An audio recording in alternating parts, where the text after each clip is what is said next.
tal? ¿Cómo están? Bienvenidos. Esta es otra edición de Chacra TV Noticias. Como siempre tenemos información para compartir. Les recordamos que en la plataforma de medios agropecuarios vamos a estar acompañándolos de lunes a viernes en nuestras 4 ediciones diarias y los fines de semana con la edición internacional, pero también con toda la información de actualidad en los sitios y por supuesto también en Radio Chacra. Y tenemos información puntual para hoy. Saben ustedes que ayer en horas de la noche pareció haber un principio de acuerdo entre el gobierno y los exportadores de carne vacuna. Dos cuestiones para puntualizar al respecto. La primera de ellas, que este acuerdo consistiría en que del total que habitualmente se exporta, tomando como registro o como parámetro las colocaciones externas del año 2020, se podría colocar en el exterior el 50%, insistimos, no es el 50% de lo producido, de acuerdo con la información que tenemos, porque sería absolutamente irreal, porque la Argentina exporta mucho menos del 50% de lo que produce de hábito, de manera tal que del total de lo exportado, tomando como parámetro en el año 2020, se podría colocar en el exterior o exportar el 50%, pero a ello habría que agregarle, no estaría incluido en ese 50% lo que denominamos cuotas, la cuota de 81, que es la cuota feedlot que va a la Unión Europea, la cuota Hilton, la cuota americana. Lo que sí estaría incluido en ese 50% es la carne que habitualmente se exporta a China, que es el principal comprador, sobre todo de determinados cortes. Y el segundo tema que debemos agregar es que muy temprano en esta jornada, el titular de la cartera de la producción, Matías Culfas, puntualizó que se está cerca de un acuerdo ratificando esta información que nosotros tenemos y agregó que en las próximas horas el gobierno estará anunciando lo que él denominó un plan ganadero nacional. A la expectativa de ello, también tenemos otros temas que vamos a ampliar en estos títulos. La primera información también tiene que ver con la ganadería. Las importaciones de carne vacuna desde la Unión Europea cayeron cerca de un 10% en el primer trimestre del año. Durante ese periodo, el bloque europeo importó 51.921 toneladas de carne vacuna, 9,6% menos que en el mismo periodo del año anterior, cuando recién comenzaba a sentirse el impacto de la pandemia. El principal proveedor continúa siendo Brasil, con 21.500 toneladas, que con una participación del 41,4%, contrajo su volumen de embarques en un 1,8% anual. De los 5 principales orígenes, el único que elevó sus ventas fue Uruguay, que exportó 11.250 toneladas, mostró un incremento del 35%. Y en tercer lugar se ubicó la Argentina, con 9.923 toneladas, marcó una caída del 27,5% anual. Luego Estados Unidos, con 3.000 toneladas, y Australia, con 2.365 toneladas. Desde Brasil se importó carne vacuna por 90 millones de euros. También mostró una caída, como pasó con Argentina, del 15% anual. Desde Uruguay por 55 millones de euros, estamos midiéndolo ahora en divisas, el mismo volumen que en 2020 en divisas, y desde Argentina por 49 millones de euros, y ahí la caída es significativa, 45% anual. El complejo uva, con sus productos exportables, llega a 108 mercados del mundo. En tanto, el complejo maicero llega solamente a 66 países, mientras que el maní accede a 63 y la soja a 44 mercados. Así lo indican datos oficiales que fueron volcados en un análisis comparativo de los complejos agroalimentarios exportadores. En este contexto, y contemplando el efecto multiplicador que tiene la vitivinicultura como generadora de divisas, creadora de empleos y su aporte a la construcción de marca país, es pertinente discutir el rol e impacto que tienen los derechos de exportación que hoy paga el sector. Un menor costo por la eliminación de las retenciones nos ayudaría a ser mucho más fuertes en los mercados y crecer más en las exportaciones. ¿Quién lo afirmó? Es José Alberto Zucardi, que es el presidente de la COVIAR, Corporación Vitivinícola Argentina. La OIE reconoció 6 estados de Brasil como libres de aftosa sin vacunación. La Organización Mundial de la Salud Animal reconoció a los estados de Paraná, Río Grande del Sur, Rondônia y parte del Amazonas y Mato Grosso como zonas libres de aftosa sin vacunación. La información fue confirmada por el presidente de Brasil, Jair Bolsonaro, y la ministra de Agricultura de ese país, Teresa Cristina. La ministra aseguró que Brasil tiene ahora 44 millones de cabezas de ganado en áreas libres de fiebre aftosa sin vacunación, lo que corresponde al 20% de su rodeo nacional. Vamos a ver qué va a pasar con el tiempo en las principales zonas productivas de la República Argentina. Este es el agroclima.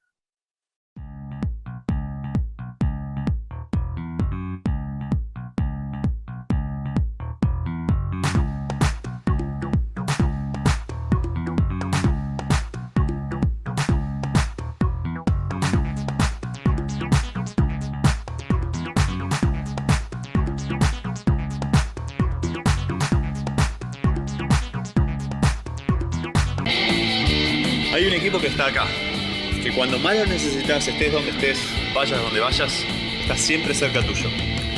Yo soy de ese equipo. Asegúrate en la segunda, donde lo primero sos vos. Grupo Asegurador La Segunda. ¿Qué vemos en julio? Y algo que ya se instaló en junio. La lluvia está en el trópico y está en cordillera, que es lo normal en invierno, ¿no? En cordillera sur. Pero fíjense, en la lluvia arriba a la izquierda está todo amarillo el territorio argentino. Son lluvias de menos de 25 milímetros. Ya estamos en una estación seca de invierno bien marcada.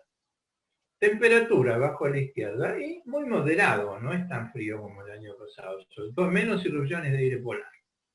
Pero si vamos a la derecha, la humedad, ¿qué ocurre? Se magnifican los excesos sobre Paraguay, sur de Brasil, está bien Uruguay en verde, está bien Corrientes, el este de Entre Ríos, la provincia de Buenos Aires, La Pampa en verdecitos claros, ya no le sobra tanto, pero fíjense la mancha anaranjada sobre Córdoba, amarillo Santa Fe, anaranjado Santiago del Estero, San Luis. Se está instalando un poco de sequía en el centro del área agrícola argentina, que es la que puede sufrir. Además de sequía, baja la temperatura, empieza a haber material combustible. Cuidado con esto, ¿verdad? Puede haber de vuelta incendios de pastizales si no se hace un buen manejo. Si ahora nos vamos al mes 8 de 2021, y bueno, sigue la lluvia arriba a la izquierda, llueve sobre el este, donde actúa la corriente de Brasil. Un poquito en el sudeste bonaerense, en naranjita, son lluvias de más de 50 milímetros. No llueve en el interior de Argentina, ni en el oeste de Paraguay, ni en el NOA, llueve mucho en Cordillera Sur, tormentas, están asociadas a la entrada de aire polar. Temperaturas bien moderadas, bien de invierno, con algunas irrupciones de aire polar, posiblemente no demasiado intensas. Si vuelvo a mirar la humedad, que es la imagen de la derecha, ¿qué me pasa? Bueno, muy bien sur de Brasil, Paraguay, Uruguay, el este de Argentina. Tremendo excesos en cordillera, pero esa mancha naranja justo en el centro del área agrícola argentina crece. Se seca la Pampa, se seca el oeste de Buenos Aires. Esto se puede manejar teniendo las malezas desmalezando, los cultivos de invierno aquí recién están empezando a gastar agua, es manejable. Esto es lo que le pasaría a una pastura, que viene mal el asunto para la producción de forraje. Y bueno, si nos vamos al mes de septiembre, el último mes del invierno, el comienzo de la primavera, arriba a la izquierda que es la lluvia, vemos que quiere entrar la lluvia hacia el interior, pero se queda en Santa Fe, Buenos Aires, por supuesto llueve muy bien en Río Grande do Sul, Santa Catarina, pero en el interior de Argentina, el oeste del Paraguay, poco. Empieza a subir la temperatura, y si a la derecha vemos la humedad del suelo, ¿qué pasa? Y bueno, toda la parte oriental, incluyendo el este del Chaco, la región oriental del Paraguay, Santa Fe, Buenos Aires, parte de La Pampa, la Mesopotamia argentina, Uruguay, sur de Brasil, bárbaro. Ya Brasil para el norte se ve colorado. Lluvias en la cuenca media del Paraná, pero va a haber un estiaje importante en septiembre. En septiembre el estiaje, la bajante del río, prepárense que no mejora demasiado rápido el río. De manera que un invierno hay que pasarlo. Está en el este, puede hasta sobrar un poco de agua. En el centro se nos puede armar ese poco de sequía.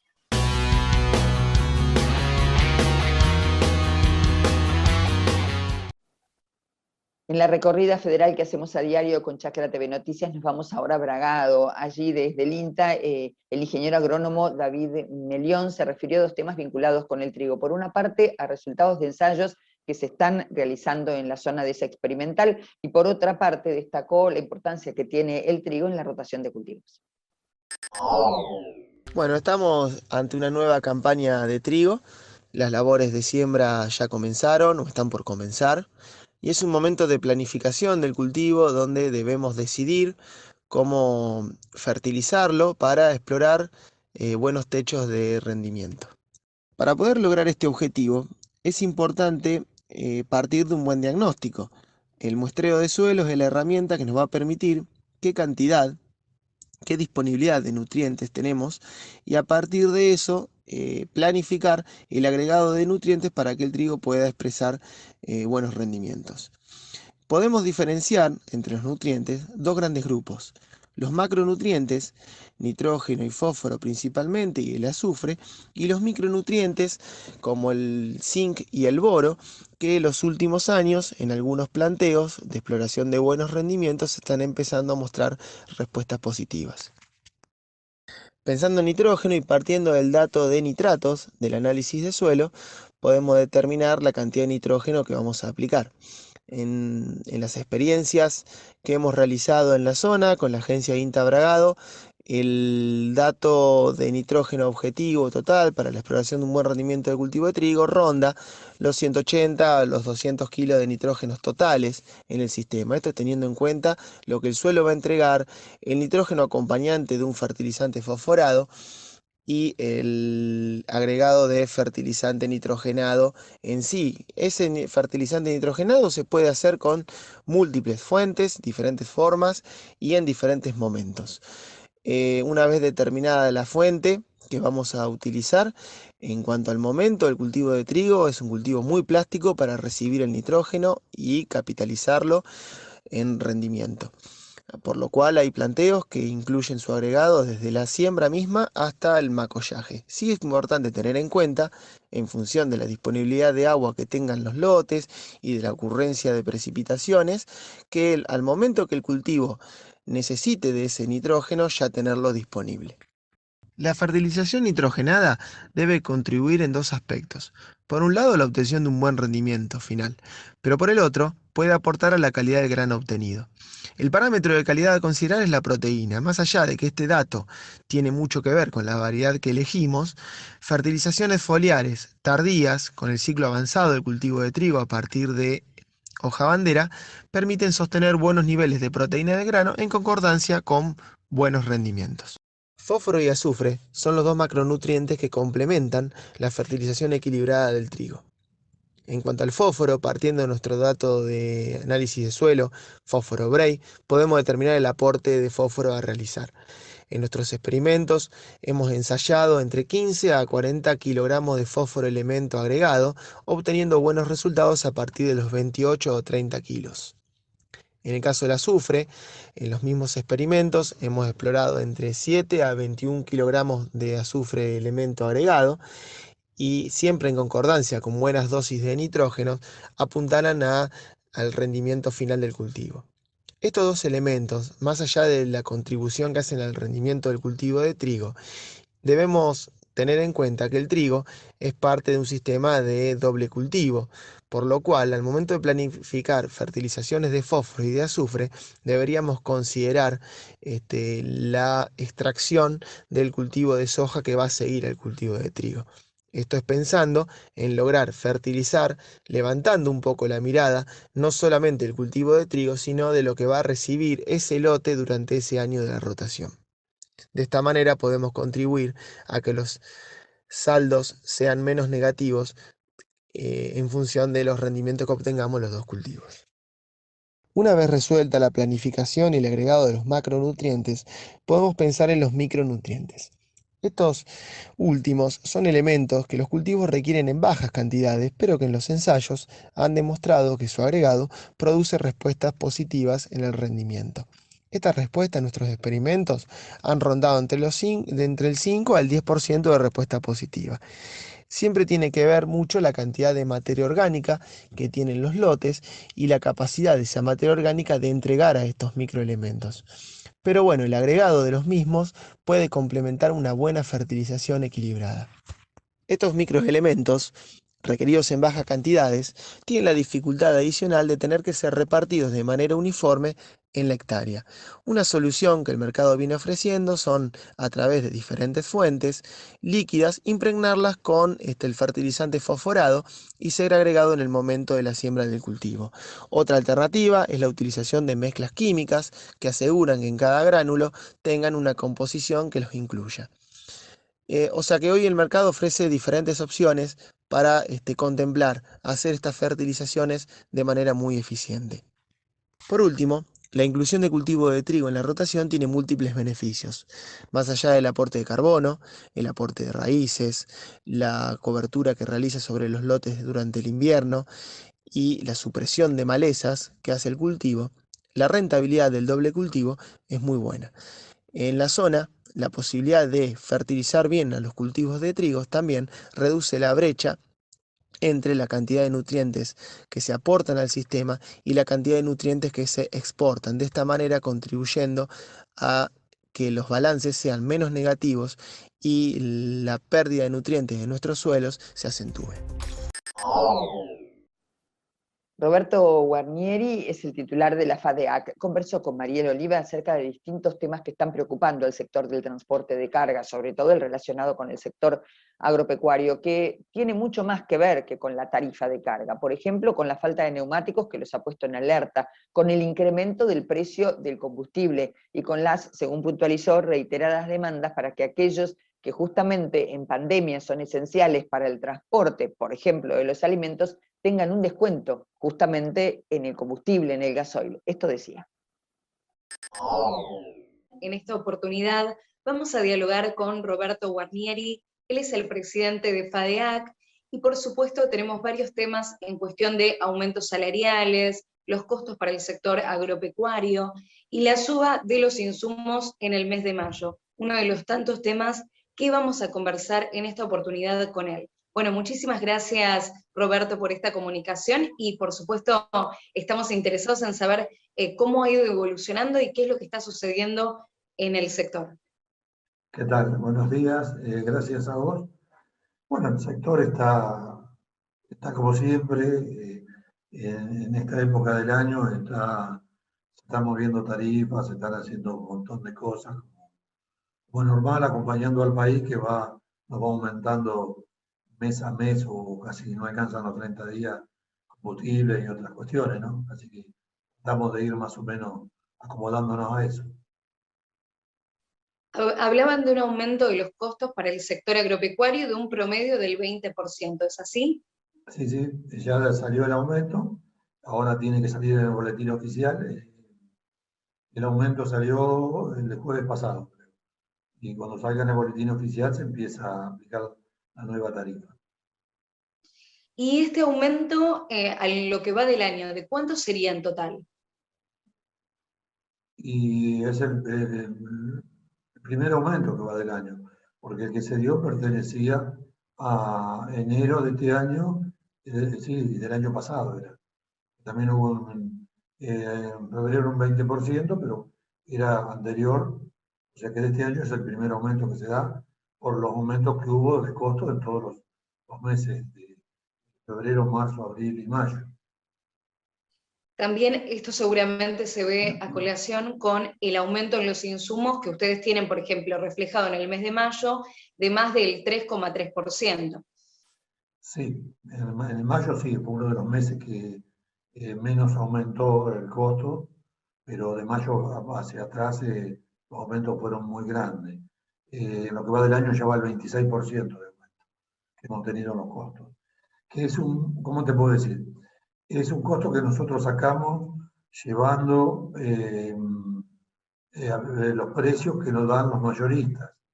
Pero cuando vos vas a la práctica, no es así a veces, porque una cubierta la están cotizando alrededor de 80.000 pesos y cuando la vas a comprar ya se está pagando más de 100.000 pesos. Por decirte algo, los repuestos pasa lo mismo. Te dan un precio, pero en ese precio no se consigue. ¿Por qué? El que lo tiene no sabe si lo va a reponer después. Entonces siempre te cobra un poquito más por las dudas para poder reponerlo. Entonces, el costo es una base, pero después cuando vamos a la realidad a veces se nos va yendo un poquito más arriba.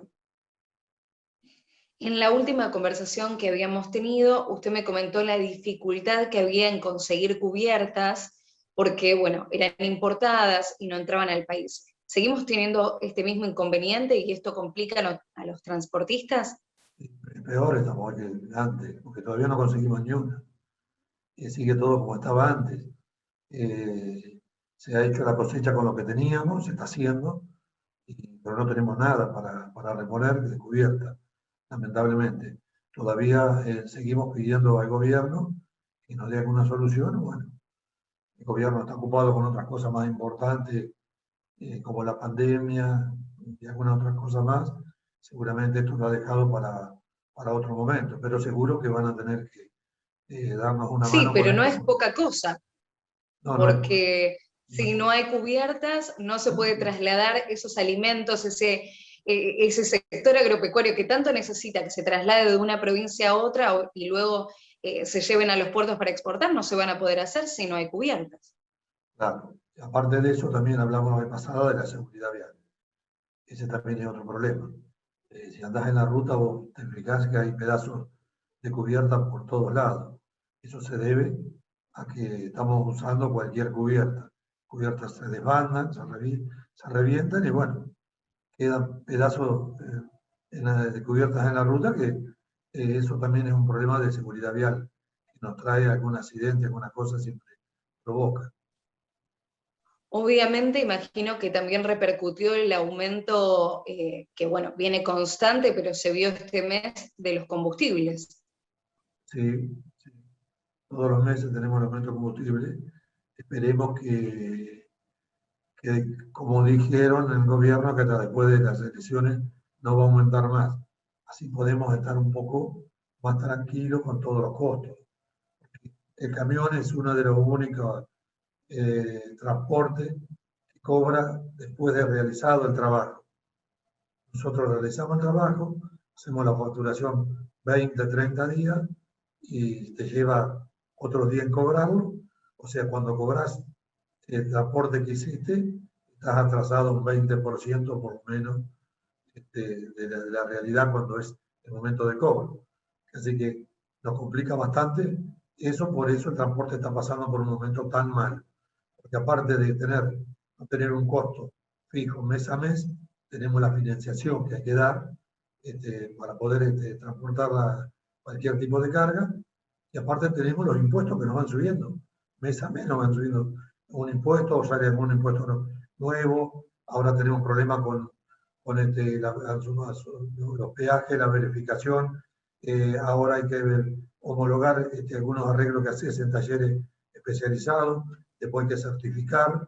Tenemos un montón de cosas que se han ido aumentando que nos hace que los costos sean realmente muy grandes en el transporte.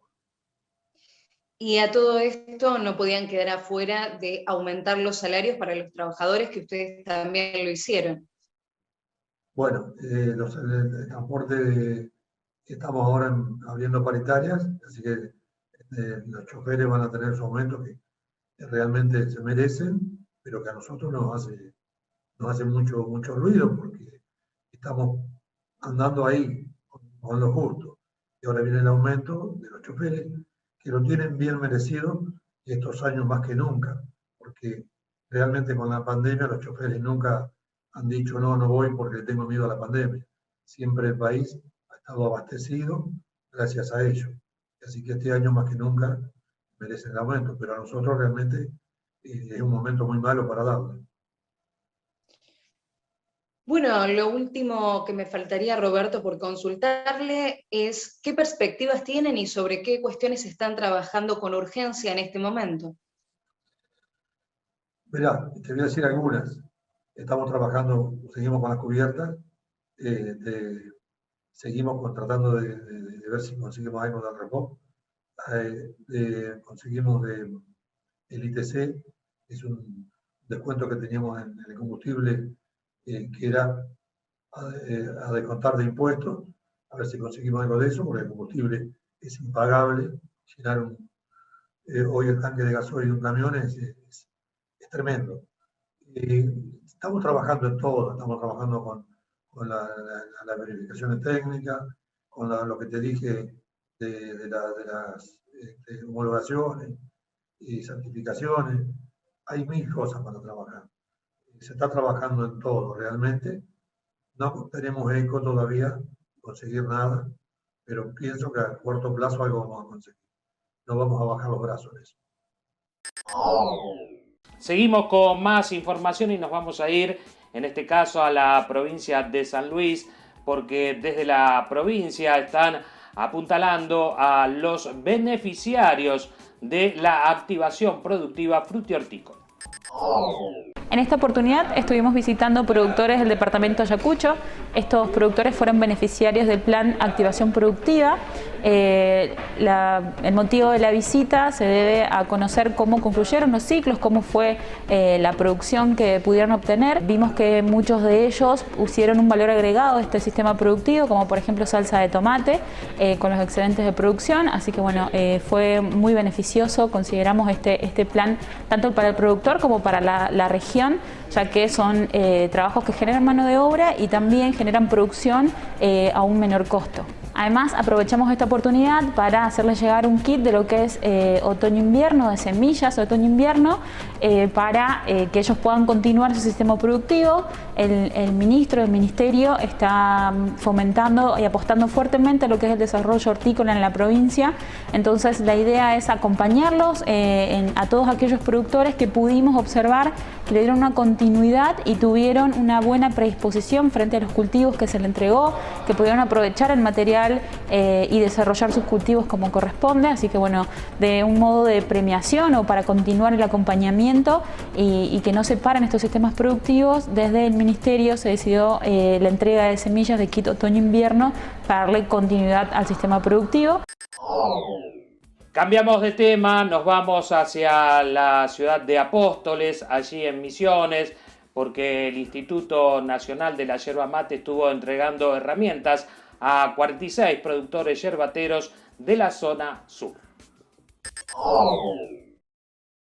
Es una herramienta de trabajo para los compañeros productores de berros que hace muchos años venimos trabajando en forma conjunta. El municipio pone su aporte, ellos la verdad que viven de esta producción, y uno de los grandes problemas era la logística.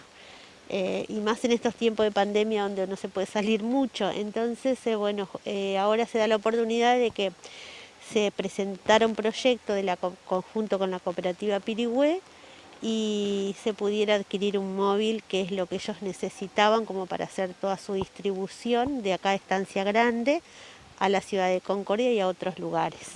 Así que bueno, viene con la presencia de nuestro intendente y nuestro secretario de gobierno. Se le hizo la entrega de esta herramienta de trabajo y bueno, espero que les sirva y que puedan recuperar un poco de todo lo que se ha perdido estos 2 años y que puedan seguir desarrollando su producción, que es lo más importante. Y para nosotros es muy importante, ya que no teníamos vehículo para poder salir a vender nuestras verduras. Así que realmente es una herramienta de trabajo. Yo, como le digo a todos, esto no es nada para salir a divertirse ni nada mucho menos, sino para usarla para nuestro trabajo, que realmente nos hacía muchísima falta. Martín de los Ríos es ministro de la Producción de Salta y Flavia Rollón es presidenta del CES. Ellos evalúan la ejecución del Plan de Desarrollo Productivo de la provincia de Salta. Es fundamental la interacción con este organismo representativo de todas las fuerzas productivas de la provincia, ¿no? En cuanto a la mejor manera de decidir, de consensuar y de recuperar y potenciar la matriz productiva de Salta. Conversamos de todo y de todos los temas, con cada uno de las inquietudes planteadas por los consejeros, que esencialmente se nuclean en nuestro plan de desarrollo estratégico y productivo del gobierno de Gustavo, que es el corazón del plan 2030, dispuesto en un espacio temporal, que es lo que dura la gestión, y priorizando dentro de ese gran plan estratégico, insisto, priorizando desde lo urgente hasta cada una de las cuestiones importantes y estratégicas productivas que tenemos que construir a futuro. El Consejo Económico y Social es el órgano de vigilancia del Plan de Desarrollo Estratégico de la provincia, el Plan Salta 2030,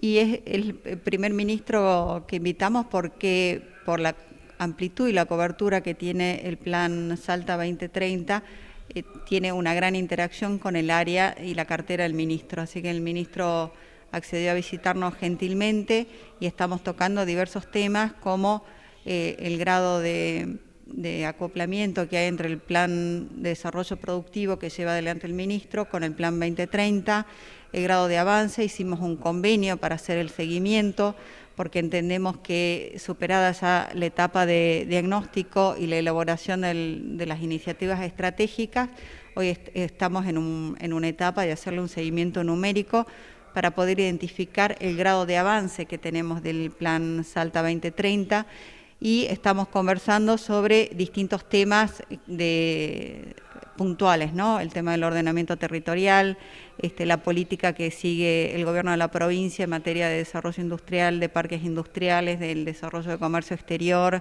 del tema de los pequeños productores, en fin, toda la diversidad de temas con consultas puntuales sobre cómo se están tomando las priorizaciones que hizo el Consejo Económico y Social y consultas puntuales en todos estos ítems.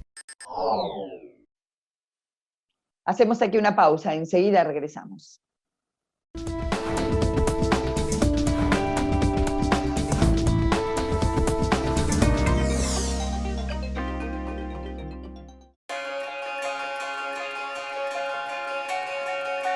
Somos Jacto, desde hace más de 30 años en Argentina. Cada mañana tenemos un nuevo compromiso con usted en el campo. Somos especialistas en soluciones innovadoras para su negocio, ya reconocidos por productores de todo el mundo. Nuestras máquinas, equipadas con tecnología de punta, colaboran para aumentar la productividad y rentabilidad de su cultivo. Nuestro lugar es y será a su lado siempre, porque nacimos y evolucionamos, oyendo, mejorando y creando nuevas formas de ayudar al profesional del campo. Estamos aquí por usted, hoy y todos los días que vendrán. Jacto, nuevos tiempos, nuevas soluciones. Rotoenfardadoras Mainero, un negocio redondo, alta capacidad de compactación, gran productividad y el mayor rendimiento, con atador de hilo y red y sistema de cúter o tradicional. Hable hoy con su concesionario Mainero, tenga el mejor equipo, los mejores rollos y cierre un negocio redondo. Mainero. Jornada a campo virtual del IPCBA en Esquel, jueves 24 de junio, online y gratuita. Ciclo completo pastoril en los valles patagónicos. Establecimiento Los Ñires, Chubut. Reserva tu lugar. Conexión gratuita. Cupos limitados. Informes e inscripción en www.ipcba.com.ar o al WhatsApp 54 911 44 15 8189. El campo evoluciona, nosotros también. Con Galicia Rural podés acceder a la mejor financiación para la compra de hacienda e insumos agrícolas con las principales marcas. ¿Cómo funciona? Los proveedores del agro ingresan la compra en la plataforma y vos la aprobás en Office Banking o la app. Galicia Rural, siempre junto al campo.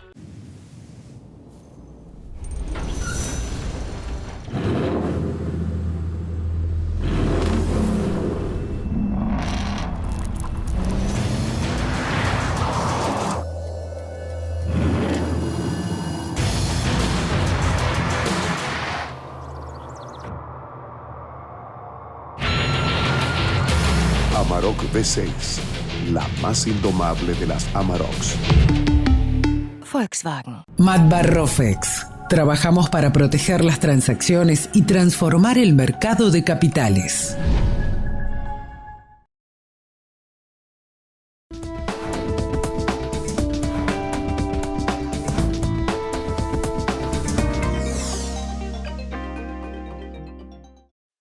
Continuamos con la información, en este caso con un informe de nuestros colegas del Canal Pro de Paraguay. Están trabajando respecto de cuáles son las limitaciones que existen a la hora de producir, estamos hablando de ganadería, aplicando estrógeno, y cuál es el control de su uso, sobre todo considerando las restricciones que tienen muchos de los países importadores de lo que es carne vacuna. He aquí el informe.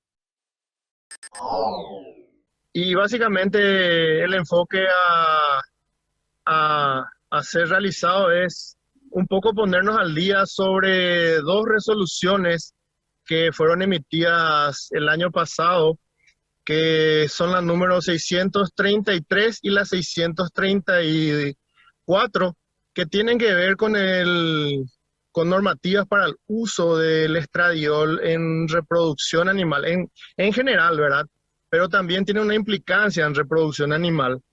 Y estas dos normativas sobre todo enfocan la implementación del uso y el control de parte de los laboratorios que comercializan y los veterinarios que van a hacer uso del estrógeno, ¿verdad? A partir de ahora van a tener un seguimiento por el sistema de CIBOR, por CITRAP, ¿verdad? Para justamente tener esa trazabilidad, y sobre todo afecta a la exportación de carne, ¿verdad? Hay que ver el lado positivo y negativo, ¿verdad? Tiene un impacto un poco negativo en ciertos aspectos sobre el uso en animales que están con intenciones de controlar el ciclo de la onda folicular en sí, pero nos libera también la exportación. Y la otra parte habla sobre cuáles son los requisitos que se tiene que tener o debe cumplir tanto la emisora del producto farmacéutico como también el veterinario en sí a la hora de usar. Los estrógenos ampliamente son utilizados ya desde hace tiempo en la producción animal, y sobre todo tienen que ver con el uso como anabólico, que es muy diferente al uso que se le da en reproducción, pero igual tiene un impacto que ya nos está limitando. ¿Cuál es la principal diferencia entre ambos? Antes que nada quiero decirlo un punto más. No es un llamado a la desobediencia. Nosotros tenemos que cumplir las normativas establecidas, pero los usos son diferentes. Un uso anabólico es para darle un mayor rendimiento al animal a través de ese estímulo, y para que eso ocurra, las dosis empleadas son mucho mayores, muy altas y por mucho más tiempo. ¿Cuánto eso es? Por lo menos unas 10 veces más de lo que el organismo normalmente produce el estrógeno en situaciones de celo, en el caso de la vaca que tenemos la mayor concentración, y más tiempo es por 3 meses aproximadamente es el uso, y eso hace que evidentemente haya trazas, ¿verdad? Queden residuos. En cambio, en el uso en la reproducción animal en sí, las dosis son bastante bajas, son casi similares a las que están dentro del organismo animal, pero haciendo la salvedad del vehículo que utiliza. Las sales de estrógeno que más utilizamos en nuestro país son el benzoato de estradiol y el cipionato de estradiol. El benzoato de estradiol tiene una vida media muy corta, bastante similar a la del estrógeno natural, y el cipionato de estradiol tiene una vida media mucho más larga en el organismo. La diferencia está en esa sal esterificada, en ese éster, que hace que sea la distribución o la absorción sea mucho más lenta, ¿verdad? Las acciones cortas, cuando hablamos de benzoato, tienen aproximadamente una detección de sangre en sangre de 72 horas, es decir, que encontramos en sangre por unas 72 horas, ¿verdad? Y cuando hablamos de la acción larga, se encuentra en sangre alrededor de una semana, entre 5 a 7 días en sangre. Básicamente va por ahí. Y se usa 2 veces en cada protocolo, ¿verdad? El protocolo inicial usa un benzoato de estradiol, la dosis de 2 miligramos, y el protocolo cuando aplicamos la sal esterificada, cipionato de estradiol de vida media larga, se usa 0,5 miligramos, que como bien expliqué, tiene una vida media en el organismo en sangre de alrededor de una semana. A diferencia de lo que ya había explicado de los demás, del ceranol, de la nandrolona, etcétera, que son ésteres que se aplican para mejorar el rendimiento animal. Estos ésteres que estoy citando actualmente tienen que ver con el control de la dinámica folicular, es decir, para que todas se encuentren en un mismo desarrollo donde se va a encontrar la gameta femenina que denominamos folículo, y finalmente se usa la última dosis de estrógeno para inducir la ovulación. Lógicamente, la principal desventaja que encontramos en esto es que la eficiencia del benzoato de estradiol asociado a otra hormona esteroide, que es la progesterona, nos permite un mejor control de la dinámica folicular comparando con los demás protocolos que conocemos. Sin embargo, se puede utilizar todavía, pero se debe cumplir con esas normativas que estaba hablando, las resoluciones 633 y 634, que hablaba de ambas situaciones, tanto para el comercio como para la utilización.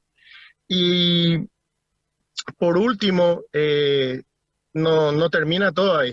Podemos tener alternativas en las cuales aplicamos progesterona con otro inductor de la ovulación, que en este caso sería la GnRH u otro análogo sintético, que podría bien paliar o cumplir la acción del estrógeno con cierta eficiencia o una alta eficiencia también, que nos permitiría a nosotros seguir con los protocolos de sincronización de ovulaciones sin tener demasiados sobresaltos. En la parte comercial tiene que ver con que el establecimiento, el comercio en sí, tiene que estar registrado en el viceministerio con el tipo de droga, ¿verdad? El tipo de droga me refiero al tipo de estrógeno, la procedencia en sí y la concentración. Entonces, a partir de ahí se van a emitir o se emiten ciertas boletas, por decirlo así, donde se registra la venta, la cantidad, es decir, va a tener un control en su comercialización.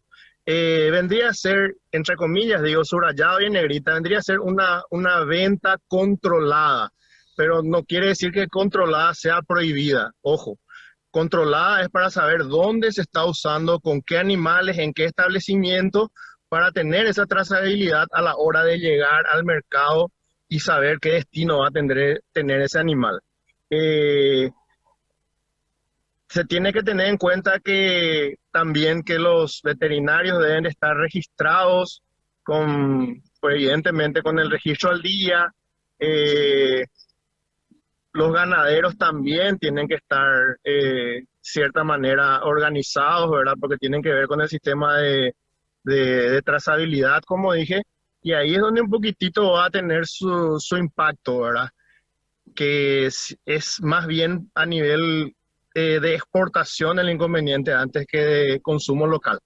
Lo ideal es que nos ayornemos y nos adecuemos a la normativa, ¿verdad? Como dije, esto no es un llamamiento a un levantamiento. En realidad, lo que trataba de decir, si bien hacía una diferencia entre lo que es un análogo de estrógeno empleado para aumentar el metabolismo y el rendimiento, lo que normalmente conocemos como anabólicos, ¿verdad? En este caso se utiliza para el control del ciclo en sí. Y hay diferencias y sabemos que comercialmente los anabólicos, muchos están prohibidos y conseguimos de manera ilegal. No me gustaría vaticinar, pero creo que deberíamos de formalizar la situación, y por eso esta conversación es para que estemos al tanto y tratemos de ajustarnos a las normativas, ¿verdad? Yo pienso en lo personal que tendríamos esa conciencia como para cumplir las normativas establecidas. Actualmente, en el caso de los profesionales, está la disyuntiva del costo de los aranceles en relación a los registros, ¿verdad? Tiene que registrarse el profesional, ¿verdad? Esto estamos hablando a nivel del registro profesional, a nivel del viceministerio, es un punto. Por otro lado, es contar con este registro, este control cruzado entre las instituciones involucradas y los comercios, que eso escapa de mi conocimiento, puesto que yo no estoy en esa área, pero ellos deberían de tener el nombre comercial de lo que traen de manera legal, evidentemente, con la cantidad también ya denunciada con anticipación, y también ellos informar de la cantidad prescrita y vendida, los frascos, de cuántos mililitros, identificar el establecimiento por nombre, código del propietario, la cantidad de animales que van a ser inoculados, en fin, esos detalles que tienen que ver con un poco de logística de parte de las instituciones encargadas de controlar. Si bien un poquitito ya expresé, voy a reiterar, sí va a tener un impacto, puede ser positivo, porque nos permite exportar vaquillas. ¿Por qué digo nos permite? Porque al no usar estrógeno, no va a haber drama de la exportación, toda vez que se controle bien, ¿verdad? Porque ¿qué pasa si incumplimos y decimos que no fueron inoculados con estrógeno, y al llegar en el mercado internacional o a destino se detectan en la carne? Vamos a tener penalizaciones, ¿verdad? Entonces apelo y confío también a que seremos lo bastante conscientes y honestos para no hacer ese tipo de manejos. Antes que nada, gracias por la oportunidad y pido disculpas también para todos, puesto que me agarraron un poco de contrapierna, tuve que detenerme en el camino, ¿verdad? Primero que nada es estar siempre atentos y con la información al día en base a estas situaciones que se dan, ¿verdad? ¿A qué me refiero con esto? Que tener a conocimiento tanto los profesionales, todas las instituciones involucradas para cumplir, por un lado. Por otro lado, no es tener un temor al uso del estrógeno. Si bien las comunidades, ya sea europeas o Estados Unidos, que limitan su uso, realicé el año pasado una charla en relación a esto y hice la comparación de lo que es un anabólico versus estos productos aplicados en la reproducción. Y hay diferencias desde el punto de vista de lo que queda dentro del organismo. Para ser un poco más preciso, como había citado, las dosis que usamos de estrógeno en los protocolos de inseminación a tiempo fijo son bastante bajas, y si bien quedan trazas, si usamos el cipionato, quedan por una semana aproximadamente, hagamos este pequeño análisis. Usamos una sola vez, no estamos usando cantidades extremadamente altas. Si el animal va a ser llevado a faena, no se lleva inmediatamente, versus lo que es un anabólico. ¿Por qué hago esta analogía? Porque un animal que es sometido a un protocolo de tiempo fijo, mínimamente va a tener un diagnóstico de gestación a los 28, 30 días. O sea que tuvo 30 días para metabolizar toda esa hormona, para diagnosticar si estuvo preñada o no. Si está preñada, tiene 280 días de gestación para eliminar cualquier residuo que potencialmente pudo haber quedado. Y si está vacía, ya tuvo 30 días como mínimo, ¿verdad? Entonces, también tenemos que informarnos mejor y no sacar conclusiones de repente un poco apresuradas, sin informarnos bien de toda esta situación. El lado, como dije, positivo, la exportación de vaquillas, no atemorizarnos del uso del estrógeno, y también tenemos otras alternativas en los protocolos, reemplazando el estrógeno por otras hormonas que ya son de origen proteico, que se metabolizan mucho más rápido y no dejan residuos en la carne. Final para esta edición de Chacra TV Noticias. Como siempre, gracias. Hasta cualquier momento.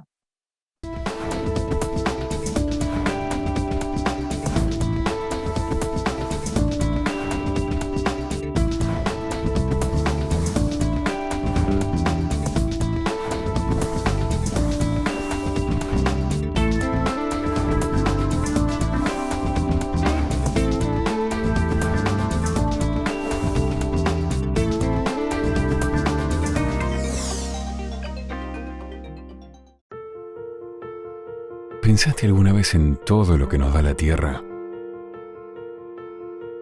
La tierra nos da un lugar, un hogar, las costumbres y la lengua, el origen y el futuro, las raíces y el alimento. La tierra tira. La tierra llama. Tu tierra tiene la huella de lo que sos. Profértil. Vida para nuestra tierra.